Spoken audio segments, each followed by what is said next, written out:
Welcome to Founders Future, a podcast powered by Closers.io, where we explore the journeys of innovative entrepreneurs and the road ahead for them and their companies. I'm your host, Milan Kohut, and in each episode, we uncover the stories behind impactful ventures, the challenges faced, the lessons learned, and the strategies fueling future growth. Today, I'm absolutely thrilled to be joined by Rosicler Alonzo, the founder of Kaib Evolution, where she specializes in streamlining operations and implementing scalable systems for established service-based businesses. With over 2 decades of experience in industrial engineering and project leadership, Rosicler helps business owners reclaim their time by cutting operational chaos and driving efficient growth. Her work has led clients to significant achievements, including tripling annual client bases through practical, hands-on support and tailored business execution. With that being said, Rosicler, let me officially welcome you to Founders Future. Thank you, Milan, for being me here.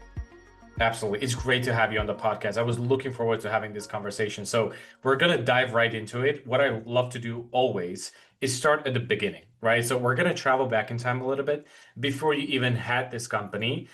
Walk us through what were you doing before, and then eventually what was the motivation for starting the business?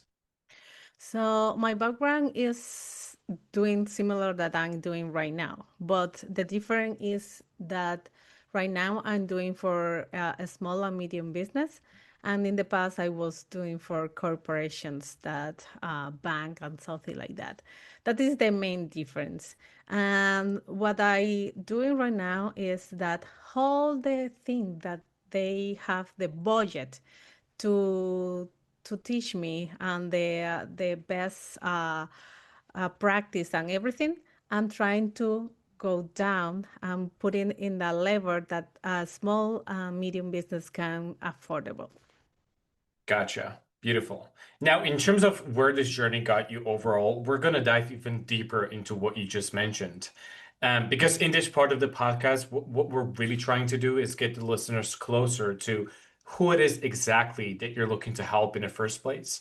Then, Mhm. what is the core offering that you have for your clients? And also, what does the process look like, right? So, Mhm. in terms of those small to medium businesses, tell us exactly who it is that you want to help, and then what do you help them with? My clients are all in service base. So there are coaches, architect, designer, and service that people serve with nothing necessary for uh, tangible. So they don't make products, they provide service to their client. So there are in a scalable stage. So they are now figure out the leads part of how I get client. They figure out how I improve. So I have the more client and how I manage my time, how I manage my team, how I can set up a system that help me to free up my time like a founder and then focus on the strategy, creating new products. So the system I help them to set up provide that time to be able to focus in the strategy part of the business. Gotcha. So just to clarify, in terms of those small and medium businesses, you're working directly with the founders and solopreneurs, right? It's not about their Most of them, teams. yeah. Founders Gotcha. and solopreneurs that have service, service company that some of I mentioned that uh, need help to set up a system that given the chance to free up their time and focus in the part of grow and scale the business that don't necessarily need the founder be in the day to day. So how they delegate, how they set up maybe AI that help them to set up something. But in the whole process, I always try to know automate everything because I try to keep in the human touch in the whole process. Gotcha. That's beautiful. So you're basically coming to into that company, just trying to diagnose everything happening and making sure that the founders don't really waste their time on things Hmm. that they don't really need to do themselves, but they can focus on something that actually generates revenue or builds and grows the company in some other way. Yeah. Is that correct? Yeah, yeah. Most of the time, I help to to map the assets, how they are doing right now or in the past, and how they need to be, how they need to do it to uh to grow, to Hmm. not depend of them every task, not depend of them every decision. That is set up. So if you have your SOP and you have your team training, you don't need to say, "Oh, now you need to do that." No, every the team know it. The you giving the opportunity and the chance that know what need to happen next and how to manage the things, even a trouble with a client. You need to set up what you can do and hold the possibility. Absolutely. Now, I'm definitely going to adjust my next question a little bit, just knowing that there is a lot of customization in terms of the process that you have with your clients. So it varies from client to client, right? Every single company that you work with is in a different position. There's different problems that you need to fix for them. Mhm. But how would you describe the offer to me and the listeners to get a really better understanding of what it looks like on the inside of the program? What is the frequency of working with you? How often do they meet with you? What are the different stages of working with you? How long does it actually take? I give it in phases. So the first phase is the knowing what happened and the I we get an interview.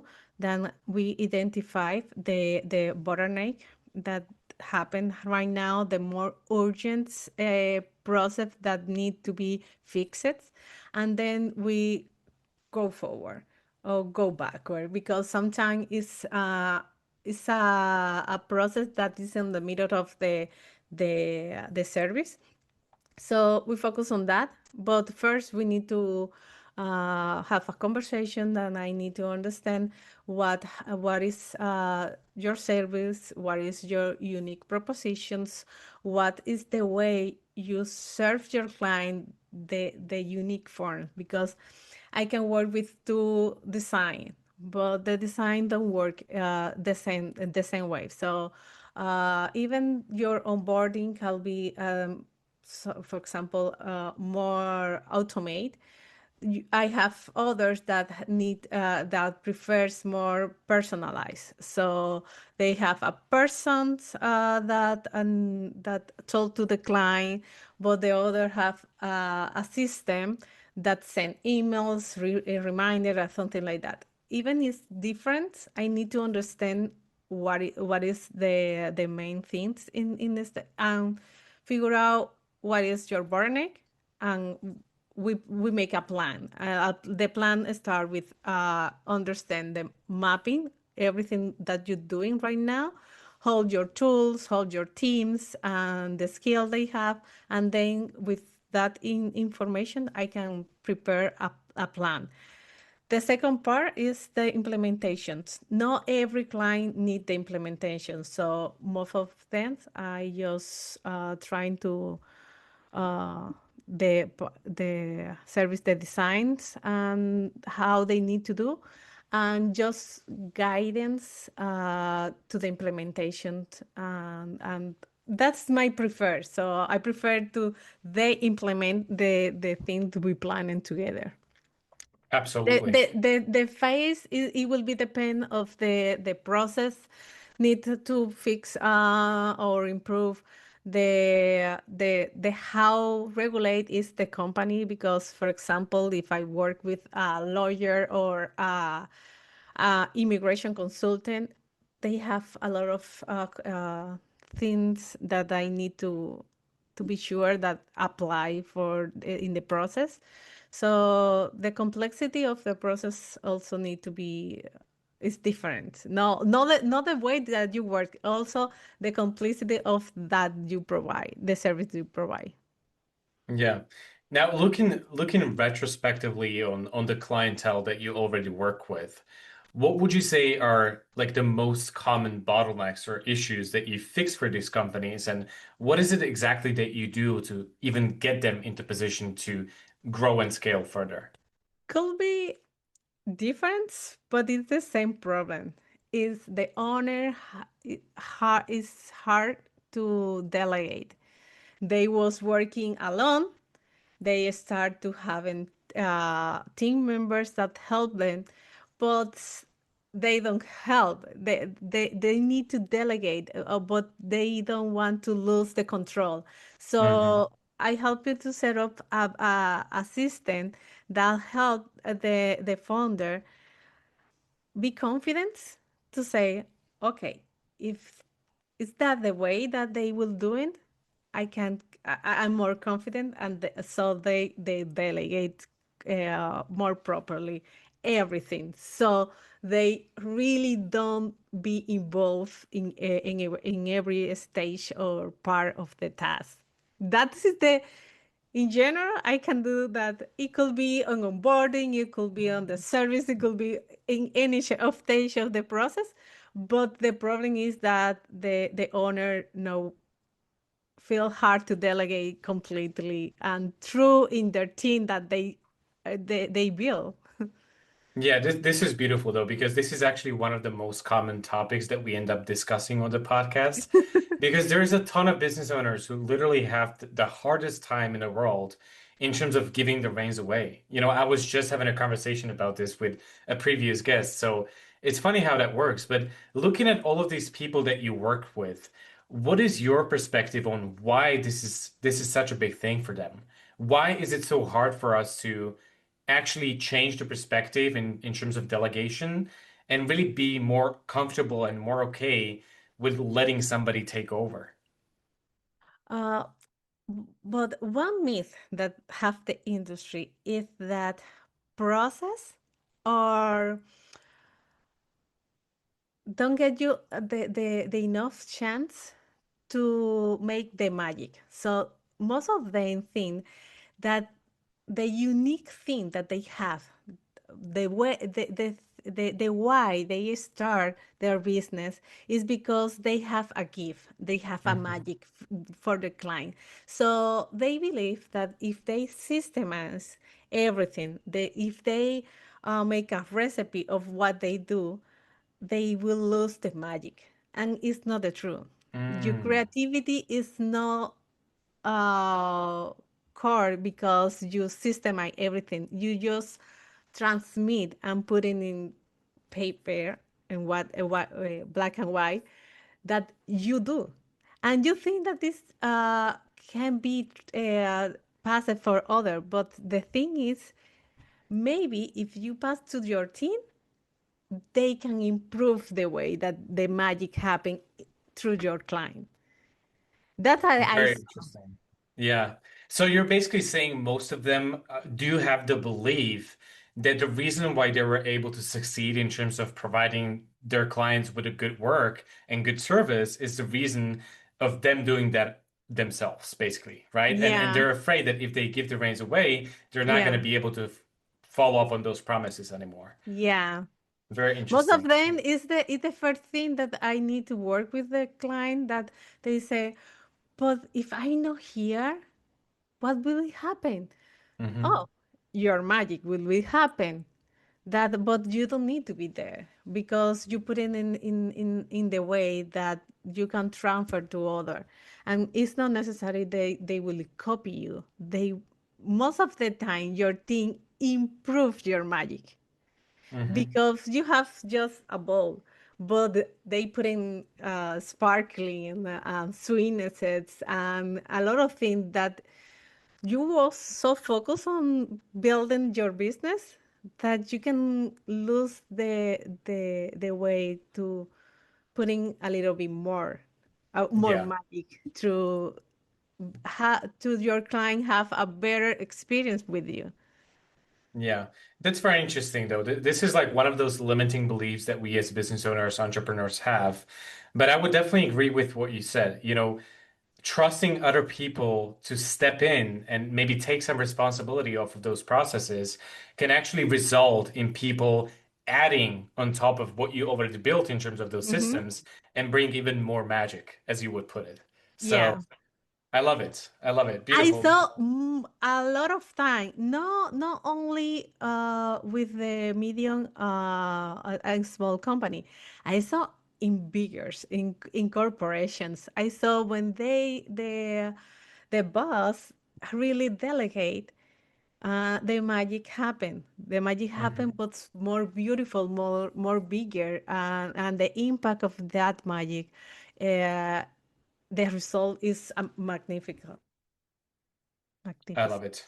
Beautiful. Beautiful. Now, Rosicler, in terms of scaling, obviously this is something that you do for your clients, but also something that you have to think about on a day-to-day basis in terms Yeah. of growing and scaling your own company, right? So, first thing that I would like to touch on is regarding the back-end side of the business, and more specifically, what are you doing from a marketing perspective and maybe lead generation to actually have contact with the right prospects and have the ability to close deals, if you will, and grow the company that way.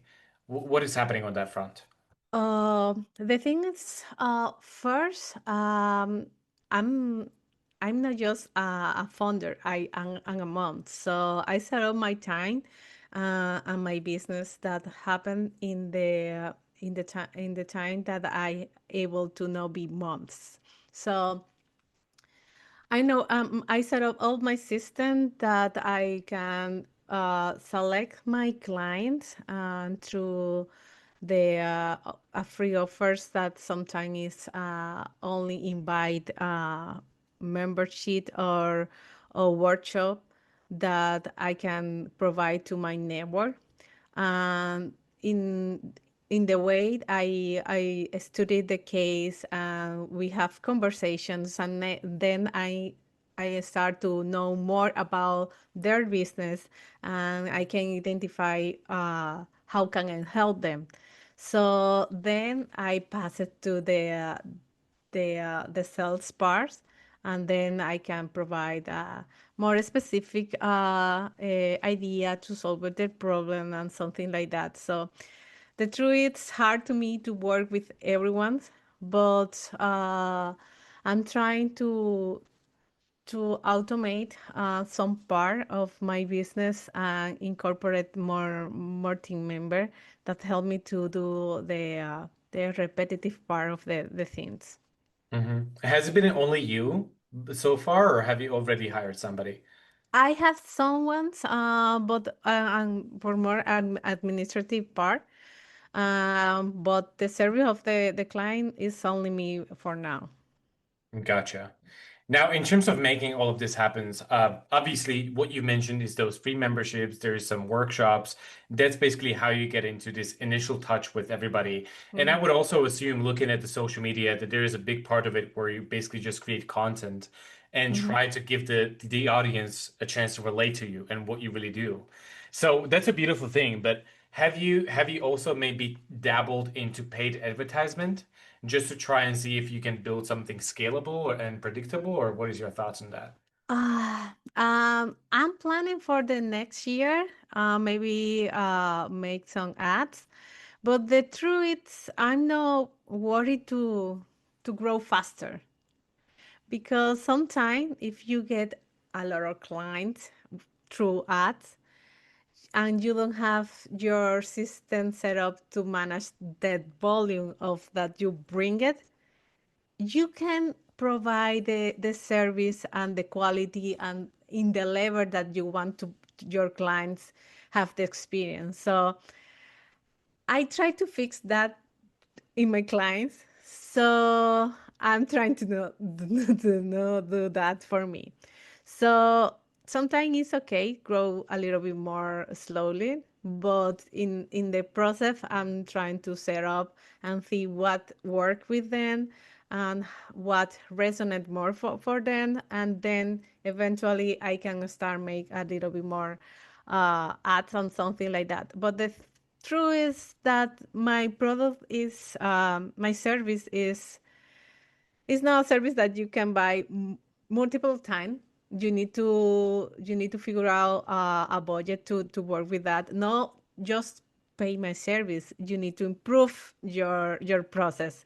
So sometimes you need to figure out uh, add more people or decrease the team or buy some tools. So it's not that magical happens. So one of part of my service is education.